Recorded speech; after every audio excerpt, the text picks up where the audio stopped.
Hello friends, ಆರು ರುಚಿಗಳು by ಮಾನಸ ಚಾನೆಲ್ಗೆ ಸ್ವಾಗತ.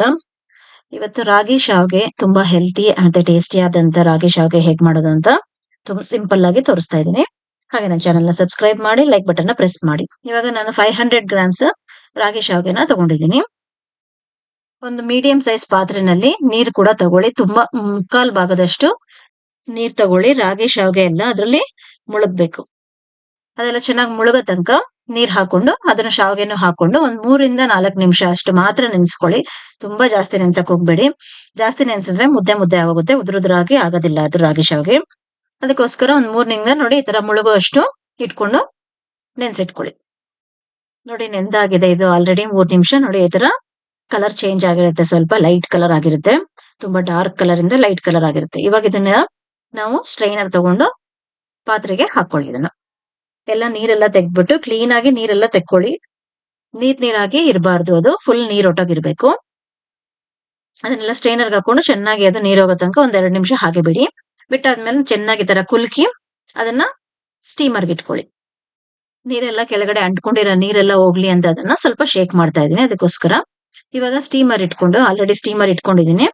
ಅದಕ್ಕೆ 2 ಪ್ಲೇಟ್ಗೂ ನೀವು ಕರೆಕ್ಟ್ ಆಗಿ ಹಾಕೊಂಡು ಸ್ಟೀಮ್ ಮಾಡ್ಕೊಳ್ಳಿ. ಇದು ಒಂದು 15-20 ಮಿನಿಟ್ಸ್ ಸ್ಟೀಮ್ ಆದ್ರೆ ಸಾಕು.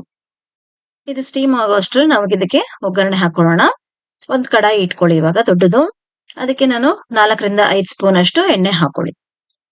ಎಣ್ಣೆ ಹಾಕೊಂಡು 1 ಸ್ಪೂನು ಸಾಸಿವೆ, ಅದ್ ಸಿಡ್ದಾದ್ಮೇಲೆ ಜೀರಿಗೆ ಒಂದ್ ಅರ್ಧ ಸ್ಪೂನು, ಕಡಲೆಬೇಳೆ ಒಂದ್ 2-3 ಸ್ಪೂನ್ ಅಷ್ಟು ಹಾಕೊಳ್ಳಿ. ಸ್ವಲ್ಪ ಕಡಲೆಬೇಳೆ ಜಾಸ್ತಿ ಹಾಕೊಳ್ಳಿ, ಟೇಸ್ಟ್ ಚೆನ್ನಾಗಿರುತ್ತೆ. ಅದು ಕೂಡ ಸ್ವಲ್ಪ ಬ್ರೌನ್ ಕಲರ್ ಬರೋ ತನಕ ಫ್ರೈ ಮಾಡ್ಕೊಂಡು ಅದಕ್ಕೆ ಕರ್ಬೇವಿನ ಸೊಪ್ಪು 1 ಹಿಡಿಯಷ್ಟು ಹಾಕೊಂಡು, ಹಸಿಮೆಣಸಿನ್ಕಾಯಿ ನಾನು ಇದಕ್ಕೆ ಸ್ವಲ್ಪ ಜಾಸ್ತಿ ಹಾಕೋತಾ ಇದ್ದೀನಿ. ರಾಗಿ ಶಾವಿಗೆಗೆ ಸ್ವಲ್ಪ ಖಾರ ಉಪ್ಪು ಜಾಸ್ತಿ ಇದ್ರೆ ಟೇಸ್ಟ್ ತುಂಬಾ ಚೆನ್ನಾಗಿರುತ್ತೆ. ಹುಳಿನೂ ಕೂಡ ಸ್ವಲ್ಪ ಜಾಸ್ತಿ ಇರಬೇಕು. ಒಂದು 10 ಹಸಿಮೆಣಸಿನ್ಕಾಯಿನ ಕಟ್ ಮಾಡಿ ಹಾಕೋತಾ ಇದ್ದೀನಿ. ಹಾಕೊಂಡು ಅದೊಂಚೂರು ಫ್ರೈ ಆದ್ಮೇಲೆ ಆನಿಯನ್ ಒಂದ್ 3-4 ಆನಿಯನ್ ಸಣ್ಣ ಸಣ್ಣಕ್ಕೆ ಕಟ್ ಮಾಡಿ ಹಾಕೊಳ್ಳಿ. ಕ್ಯಾಪ್ಸಿಕಮ್ ಕೂಡ ಒಂದ್ ದೊಡ್ಡ ಕ್ಯಾಪ್ಸಿಕಮ್, 2 ಇಲ್ಲ ಅಂದ್ರೆ 1, ಅದನ್ನು ಉದ್ದುದಕ್ಕೆ ಕಟ್ ಮಾಡಿ ಹಾಕೊಂಡು ಎಲ್ಲ ಚೆನ್ನಾಗಿ ಫ್ರೈ ಆಗೋ ತನಕ ಫ್ರೈ ಮಾಡ್ಕೊಳ್ಳಿ. ಇದು ಫ್ರೈ ಆದ್ಮೇಲೆ ಅಷ್ಟರಲ್ಲಿ ನಿಮ್ಗೆ ಶಾವ್ಗೆ ಎಲ್ಲ ಸ್ಟೀಮ್ ಆಗಿ ರೆಡಿ ಆಗಿರುತ್ತೆ. ನೋಡಿ ಈ ತರ ಉದ್ರುದ್ರಾಗಿ ರೆಡಿ ಆಗಿರುತ್ತೆ. ಇದೆಲ್ಲ ಚೆನ್ನಾಗಿ ಆರೋ ತನಕ ಫ್ಯಾನ್ ಕೆಳಗಡೆ ಇಟ್ಕೊಂಡು ಚೆನ್ನಾಗಿ ಇದನ್ನ ಡ್ರೈ ಆಗ್ಬೇಕು. ಈಗ ನೀವು ಡ್ರೈ ಆಗ್ತಾನೆ ಮಿಕ್ಸ್ ಮಾಡಿದ್ರೆ ಫುಲ್ ಮುದ್ದೆ ಮುದ್ದೆ ಆಗುತ್ತೆ ಅದು. ನೋಡಿ ಈ ತರ ಪ್ಲೇಟ್ ಕೆಳಗಡೆ ಇಟ್ಕೊಂಡು ಫ್ಯಾನ್ ಕೆಳಗಡೆ ಇಟ್ಕೊಂಡು ಡ್ರೈ ಮಾಡ್ಕೊಳ್ಳಿ.